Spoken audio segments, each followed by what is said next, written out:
Assalamualaikum, kami dari kelompok 5. Kami akan menjelaskan materi mengenai etika profesi sebagai berikut. Di sini saya akan menjelaskan tentang etika profesional atau kode etik profesi, yaitu acuan perilaku perseorangan atau kooperasi yang dianggap harus diikuti pelaku aktivitas profesional. Para profesional memiliki pengetahuan dan keahlian khusus, dan untuk kode etik profesional dibuat untuk mengatur bagaimana pengetahuan dan keahlian tersebut digunakan, terutama terkait masalah-masalah moral. Biasanya hal ini terkait dengan kemampuan para profesional dalam membuat penilaian dan keputusan yang tidak bisa dibuat oleh orang awam yang tidak memiliki pengetahuan dan keahlian khusus tersebut. Saya akan menjelaskan tentang kode etik akuntan. Kode etik akuntan ini ada 8 pernyataan. Yang pertama, ada tanggung jawab profesi. Dalam menjalankan tanggung jawabnya sebagai profesional, setiap anggota harus mempertimbangkan moral dan profesionalnya dalam melakukan kegiatannya. Yang kedua, ada kepentingan publik. Setiap anggota harus menerima kewajiban untuk bertindak sedemikian rupa demi melayani kepentingan publik, menghormati kepercayaan publik, dan menunjukkan komitmen atas profesionalisme. Yang ketiga, ada integritas. Integritas ini merupakan kualitas yang melandasi kepercayaan publik dan menjadi patokan bagi anggota dalam menguji keputusan yang diambilnya. Yang keempat, itu ada objektivitas. Objektivitas ini mengharuskan anggota untuk memiliki sifat adil, jujur secara intelektual, tidak memihak, tidak berprasangka, serta bebas dari pengaruh pihak lain. Yang kelima, ada kerahasiaan.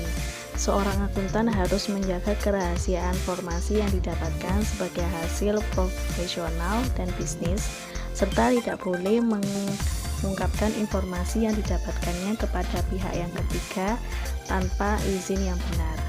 Yang keenam, ada perilaku profesional. Seorang akuntan profesional harus mematuhi hukum dan perundang-undangan yang relevan dan menghindari tindakan yang dapat mendiskreditkan profesi. Dan yang terakhir, ada standar teknis. Sebagai profesional, setiap anggota harus menjalankan tugasnya sesuai dengan standar teknis dan standar profesional yang relevan. Tanggung jawab hukum auditor. Selama melakukan audit, auditor mempunyai tanggung jawab. Yang pertama adalah mendeteksi kecurangan atau kesalahan yang tidak sengaja dan melaporkannya jika terdapat adanya bukti kecurangan. Yang kedua, tindakan pelanggaran hukum oleh klien yang mempengaruhi penentuan jumlah laporan keuangan tersebut. Selain itu, auditor juga mempunyai beberapa tanggung jawabnya. Yang pertama, tanggung jawab terhadap opini yang diberikan, tanggung jawab terhadap klien, tanggung jawab terhadap profesi, tanggung jawab terhadap pihak ketiga, tanggung jawab menyebabkan kecurangan, tanggung jawab terhadap pihak ketiga atas kecurangan yang tidak ditemukan. Baiklah, selanjutnya saya akan menjelaskan materi mengenai prinsip-prinsip etika profesi menurut pandangan Islam. Yang pertama, ada sidik atau jujur. Seorang yang profesional harus memiliki sifat jujur agar di setiap keyakinan, lisan, maupun perbuatannya sesuai dengan nilai-nilai yang diajarkan dalam Islam.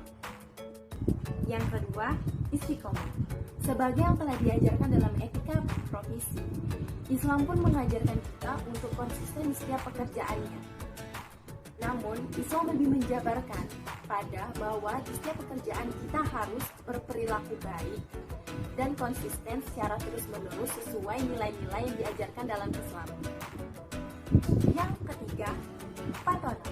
Memiliki arti memahami, menghayati, dan mengerti di setiap tugas yang menjadi kewajiban. Dalam pandangan Islam, seorang yang profesional harus memiliki sifat patronat, sehingga ia bisa mengerti dan memahami setiap rincian tugas yang diberikan agar ia menjadi profesional, sesuai nilai-nilai Islam dan bermanfaat bagi masyarakat. Yang keempat, amanah, berarti mendapat kepercayaan. Dalam pandangan Islam, seorang yang profesional harus melaksanakan tugasnya dengan penuh tanggung jawab dan memberikan pelayanan yang baik secara optimal kepada masyarakat, sehingga masyarakat percaya dengan apa yang kita kerjakan. Yang terakhir, tabligh. Berarti menyampaikan nilai-nilai Islam. Seorang yang profesional akan menyampaikan nilai-nilai Islam dalam profesinya kepada masyarakat. Mungkin itu saja yang dapat saya sampaikan. Lebih dan kurangnya mohon maaf.